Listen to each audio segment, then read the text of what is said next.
ओम नमो भगवते वासुदेवाय नमः। आज पाप मोचनी एकादशी व्रत कथा। महाराज युधिष्ठिर ने भगवान श्री कृष्ण से चैत्र मास के कृष्ण पक्ष की एकादशी के बारे में जानने की इच्छा प्रकट की। तो वे बोले, हे राजेंद्र, मैं तुम्हें इस विषय में एक पाप नाशक उपाख्यान सुनाऊंगा, जिसे चक्रवर्ती नरेश मानधाता के पूछने पर महर्षि लोमश ने कहा था। मानधाता ने पूछा, हे भगवान, मैं लोगों के हित की इच्छा से यह सुनना चाहता हूं कि चैत्र मास कृष्ण पक्ष में किस नाम की एकादशी होती है, उसकी क्या विधि है तथा उससे किस फल की प्राप्ति होती है। कृपया ये सब बातें मुझे बताइए।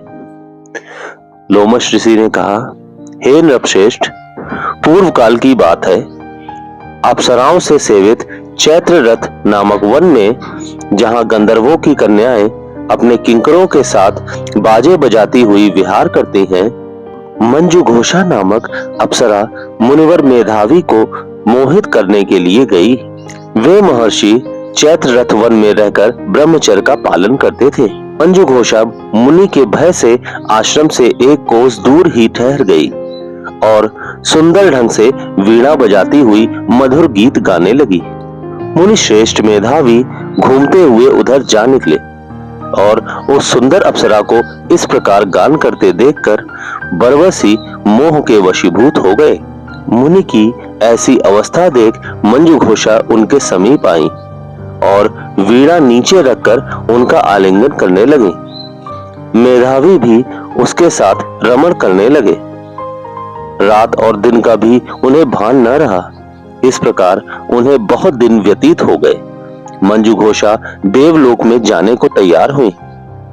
जाते समय उसने मुनिश्रेष्ठ मेधावी से कहा, हे ब्राह्मण, अब मुझे अपने देश जाने की आज्ञा दीजिए। मेधावी बोले, हे देवी, जब तक सवेरे की संध्या न हो जाए तब तक मेरे ही पास ठहरो। अप्सरा ने कहा, हे विप्रवर, अब तक न जाने कितनी ही संध्याएं चली गईं। मुझ पर कृपा करके बीते हुए समय का विचार तो कीजिए। लोमश ऋषि ने कहा, हे राजन, अप्सरा की बात सुनकर मेधावी चकित हो उठे। उस समय उन्होंने बीते हुए समय का हिसाब लगाया तो मालूम हुआ कि उसके साथ रहते हुए उन्हें 57 वर्ष हो गए हैं।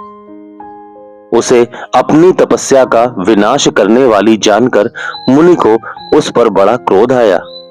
उन्होंने शाप देते हुए कहा, अरे पापनी, तू पिशाची हो जा।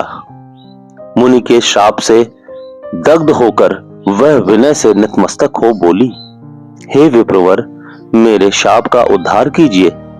7 वाक्य बोलने या 7 पद साथ साथ चलने मात्र से ही सत्पुरुषों के साथ मैत्री हो जाती है।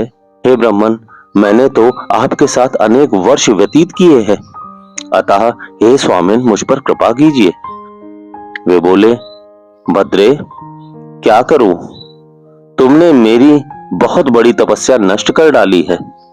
फिर भी सुनो, चैत्र कृष्ण पक्ष में जो एकादशी आती है उसका नाम है पाप मोचनी।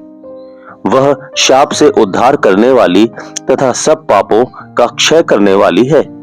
हे सुंदरी, उसी का व्रत करने पर तुम्हारी पिशाचता दूर होगी। ऐसा कहकर मेधावी अपने पिता मुनिवर च्यवन के आश्रम पर गए। उन्हें आया देख च्यवन ने पूछा, बेटा, यह क्या किया? तुमने तो अपने पुण्य का नाश कर डाला।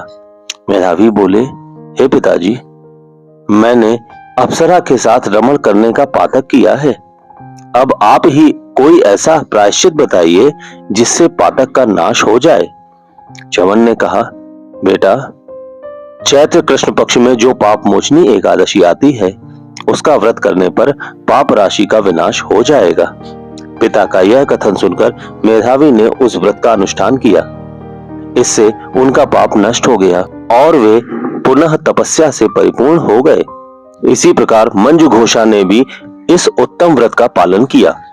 पाप मोचनी का व्रत करने के कारण वह पिशाच योनि से मुक्त हुई और दिव्य रूप धारणी श्रेष्ठ अप्सरा होकर स्वर्ग लोक में चली गई। भगवान श्री कृष्ण कहते हैं, हे राजन, जो श्रेष्ठ मनुष्य पाप मोचनी एकादशी का व्रत करते हैं उनके सारे पाप नष्ट हो जाते हैं। इसको पढ़ने और सुनने से सहस्त्र गौदान का फल मिलता है। ब्रह्म हत्या, सुवर्ण की चोरी, सुरापान और गुरु पत्नी गमन करने वाले महापातकी भी इस व्रत को करने से पाप मुक्त हो जाते हैं। यह व्रत बहुत पुण्यमय है। तो बोलिए सभी पापों का नाश करने वाली एकादशी माता की जय। तो बोलिए श्री हरि विष्णु महाराज की जय। तो बोलिए श्री कृष्ण भगवान की जय।